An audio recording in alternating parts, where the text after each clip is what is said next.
Quels sont les intérêts d'aller soigner vos blessures d'enfance? Donc, je pourrais amener mon sac de couchage, enfin ma couette, et passer à peu près 50 000 ans à vous raconter tous les intérêts qu'il y a à soigner vos blessures d'enfance.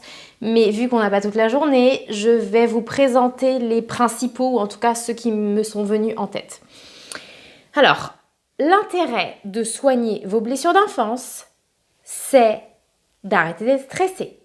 Si vous avez nettoyé tout votre cœur, c'est-à-dire si vous avez libéré toutes les émotions qui n'ont rien à faire là, c'est-à-dire tout le stress qui n'a pas à être là quand a priori votre environnement n'est pas stressant, vous ne serez plus stressé. Donc fini le stress, fini les angoisses, fini les phobies, fini les tocs, fini toutes les réactions émotionnelles disproportionnées, puisque pour rappel, les réactions émotionnelles disproportionnées dans votre présent, c'est-à-dire qui ne sont pas proportionnelles à la situation présente, par exemple si vous vous énervez pour rien, si vous pleurez pour rien, eh bien tout simplement ce sont des émotions qui sont proportionnelles au passé, c'est-à-dire qu'elles n'ont pas été digérées au moment où elles n'ont pas été libérées au moment où elles auraient dû l'être dans votre passé, et du coup elles restent dans votre présent et elles remontent à la moindre occasion. D'accord? Donc tout ça c'est fini en fait quand vous avez soigné vos blessures d'enfance, quand vous avez vraiment été dans le fond. Toutes les relations toxiques, mais c'est terminé. La dépendance affective, c'est terminé. D'accord? Tous les schémas que vous avez appris dans votre enfance, en fait, c'est comme un reset en fait. Allez soigner ses blessures d'enfance. C'est comme si on était de nouveau tout propre, tout beau, tout neuf. Vous voyez ce que je veux dire? Donc, dans un langage de l'amour, on n'a plus de peur, à part celle qu'un éléphant nous fonce dessus, mais sinon, on n'a plus des peurs par projection, en fait. C'est-à-dire qu'on n'a plus de peur, ouais, mais attends, qu'est-ce que vont penser les autres? Pas du tout, en fait. C'est comme si on revenait à l'état d'esprit d'un bébé. Alors lui, franchement, le regard des autres, le bébé en tout cas, il s'en fiche complètement. Lui, il est là, il fait sa vie, d'accord? Donc en fait, d'aller soigner vos blessures d'enfance, ça vous permet de vous en fiche complètement du regard des autres. Puisque toutes les croyances qu'on a mis à l'intérieur de vous, parce qu'on vous a critiqué, parce qu'on vous a pas valorisé, parce qu'on vous a abandonné, parce qu'on ne s'est pas occupé de vous, toutes ces croyances du genre « je suis pas à la hauteur »,« non mais je suis pas capable »,« je suis nulle »,« je suis moins que rien », etc. En fait, ça a été nettoyé si ça a bien été fait et si vous avez été voir un thérapeute spécialisé comme ceux que je forme à la libération émotionnelle et au fait de soigner les blessures d'enfance de fond en comble. Et en fait, quand vous avez soigné les blessures d'enfance de fond en comble, vous avez confiance en vous. Vous n'avez plus de peur irrationnelle, plus d'angoisse, etc.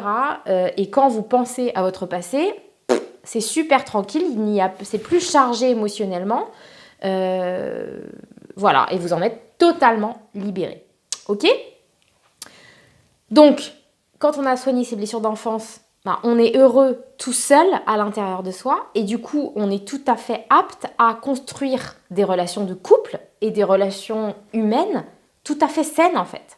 Il n'y a plus de non-dit, la difficulté à dire non, celle-là, elle dégage aussi parce que vous ne pouvez pas dire non la plupart du temps, c'est parce que les gens, ils ont peur. Ouais, mais attends, ça veut dire que je suis méchante, ça veut dire que je vais blesser l'autre, ou j'ai peur que l'on ne m'aime pas, ou je ne me sens pas légitime de m'affirmer. Bon, tout ça, ne cherchez pas, ça vient de l'enfance. D'accord? Une autre chose très importante aussi. Un autre intérêt d'aller soigner vos blessures d'enfance.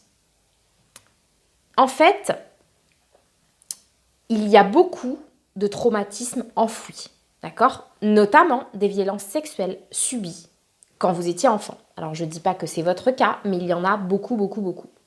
Le problème, c'est que, du coup, l'enfant a enfoui tout ça, il a oublié, et sachant que maintenant, on sait que dans 80% des cas, les violences sexuelles ont lieu dans l'entourage de l'enfant. Donc, ça veut dire que si ça se trouve, en tant qu'adulte, vous avez quelqu'un qui est susceptible de faire ça à votre enfant.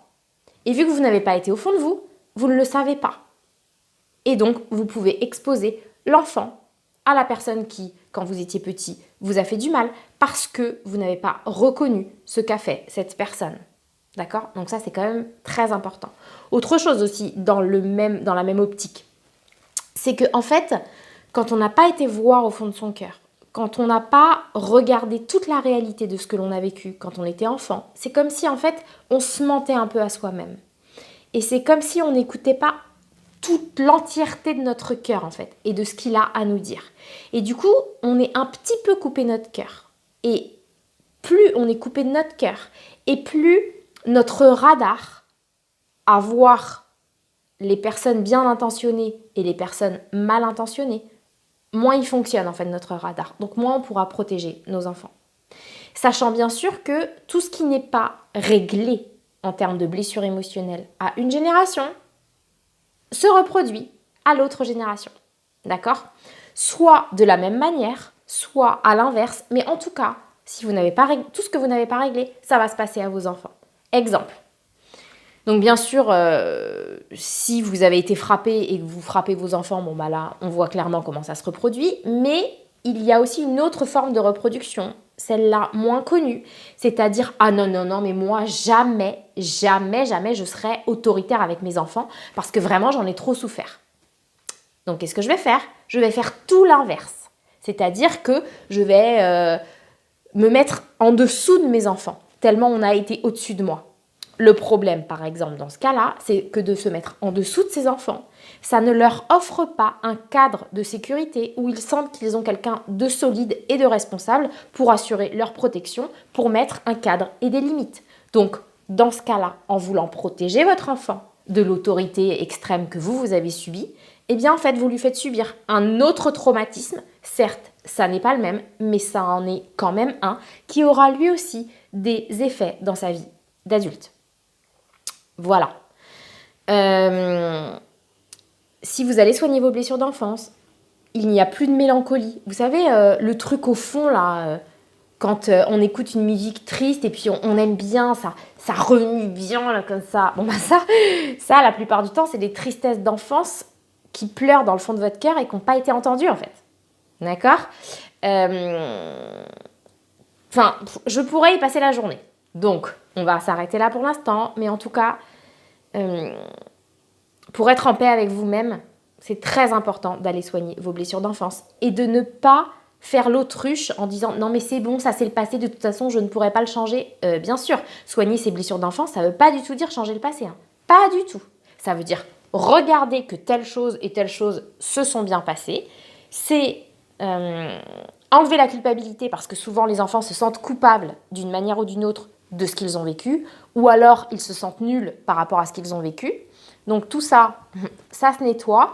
Et bien sûr, libérer toutes les émotions pour qu'elles ne soient plus à l'intérieur de vous. Parce que c'est pas parce que vous ne voulez pas penser à votre passé, parce qu'il vous rend triste, que la tristesse n'est pas à l'intérieur de vous. Au contraire. Si vous ne voulez pas y penser, ça veut dire que la tristesse, elle est encore à l'intérieur de vous. Et donc forcément qu'elle a des effets dans votre présent. Et après, vous êtes en dépression et vous dites « Mais comment ça se fait ? Qu'est-ce qui se passe ?» C'est logique en fait. Ok ? Voilà ce que je voulais vous dire pour aujourd'hui. Donc, je suis Lucie Allard, je suis psychologue et formatrice de thérapeute, sachant que j'ai développé une méthode qui s'appelle la méthode lucide. Voilà, je vous dis à plus tard.